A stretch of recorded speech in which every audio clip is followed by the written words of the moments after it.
వీక్షకులందరికీ నమస్కారం. Skymet private వాతావరణ సంస్థ ఆందోళన కలిగించే ఒక రిపోర్ట్ని రిలీజ్ చేసింది.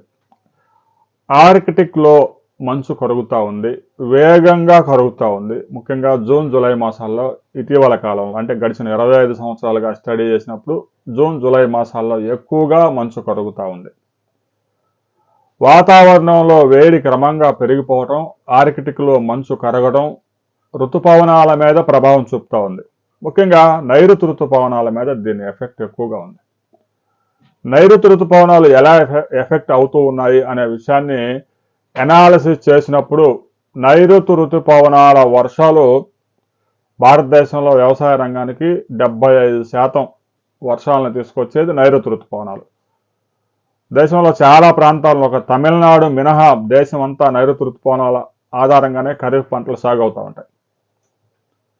నైరుతి ఋతుపవనాలు ముందస్తుగా వారం రోజుల ముందుగానే ప్రవేశించడం, వర్షాలు కురిసిన ప్రాంతాల్లో కుండపోత వర్షాలు నమోదు కావడం, వర్షాలు లేని ప్రాంతాల్లో అసలు వర్షాలు పడకపోవటం, ఇవన్నీ కూడా ఆర్కిటిక్లో మంచు కరగడం వల్లనే అనే విషయాన్ని శాస్త్రవేత్తలు ఫైండ్ అవుట్ చేశారు.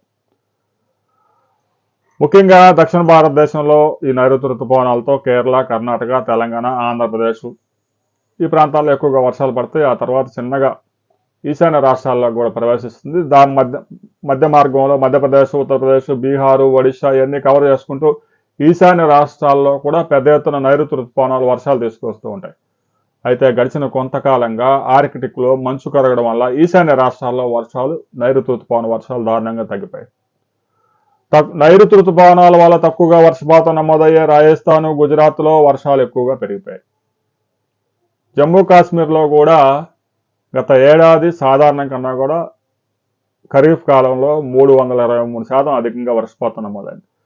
రాజస్థాన్లో 44% అధికంగా వర్షపాతం నమోదైంది. గుజరాత్లో 24% అధికంగా నమోదైంది. ఇక హిమాచల్ ప్రదేశ్, ఉత్తరాఖండ్, బీహార్లో వరదలు ముంచెత్తాయి. మధ్యప్రదేశ్లో, ఒడిశాలో, బెంగాల్లో సాధారణ వర్షపాతాలు నమోదయ్యాయి. ఆర్కిటిక్లో మంచు గనక వేగంగా కరిగితే దాని ప్రభావం ఋతుపవనాల మీద స్పష్టంగా పడుతుందనే విషయం రుజువైంది. ఎందుకంటే పర్యావరణంలో టెంపరేచర్స్ వేగంగా పెరిగిపోతూ ఉన్నాయి, పొల్యూషన్స్ వేగంగా పెరిగిపోతూ ఉన్నాయి. రాబోయే రోజుల్లో 2 డిగ్రీల టెంపరేచర్స్ పెరిగే అవకాశం ఉంది. దీని ప్రభావంతో ఆర్కిటిక్లో మంచు వేగంగా కరిగి ఋతుపవనాల మీద ప్రభావం చూపడమే కాకుండా సముద్ర లోతట్టు ప్రాంతాలు మునిగిపోయే అవకాశం ఉంది. ఫిలిప్పైన్స్ లాంటి దేశాలు అయితే భవిష్యత్తులో ఉంటాయో లేదో కూడా అనుమానంగా ఉంది. రాబోయే కొద్ది రోజుల్లో ఎల్నినో ప్రభావం చూపే అవకాశం ఉంది. మార్చి 2వ వారంలోనే ఎండలు మండుతూ ఉన్నాయి. సాధారణం కన్నా కూడా 5 డిగ్రీల టెంపరేచర్స్ ఇప్పుడే అధికంగా నమోదవుతూ ఉన్నాయి. జూన్ మాసం నుంచి జూన్ జూలైలో ఎల్నినో ప్రభావం పూర్తిగా భారతదేశం మీద చూపే అవకాశం ఉంది. దీని ప్రభావం వల్ల నైరుతి ఋతుపవనాలు డిస్టర్బ్ అవుతాయి. 1-2 వర్షాలు అయితే పడతాయి. ఆ తర్వాత ఎక్కువ గ్యాప్ వచ్చే అవకాశం ఉంది. డ్రై స్పెల్ 30 డేస్ 40 డేస్ దీనివల్ల పంటలు తీవ్రంగా ఎఫెక్ట్ అయ్యే ప్రమాదం స్పష్టంగా కనిపిస్తూ ఉంది అనే విషయాన్ని స్కైమెట్ తాజాగా విడుదల చేసింది. దీనికి సంబంధించి ఐఎండీ కూడా ఒక రిపోర్ట్ రిలీజ్ చేయబోతా ఉంది.